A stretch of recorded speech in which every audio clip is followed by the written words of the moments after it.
Tanzania has this great opportunity that is presented by a very youthful population, and education is beginning to pay dividends. What we see is relatively high completion rates of primary school, secondary school, and of course transition to university.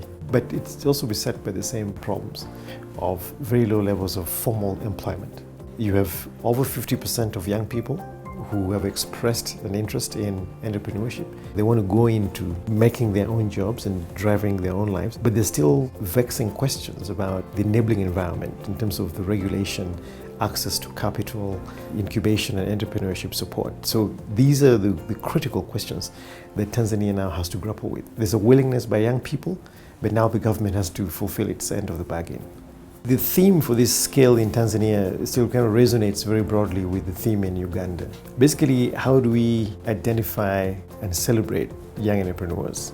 How do we speak with them, create a conversation where they come and talk about their successes and talk about the challenges that face them? But we also want to get into the space of data and information. Where do youth find information for where the opportunities are? So whether it is the lenders, it's the market people, or the young entrepreneurs themselves.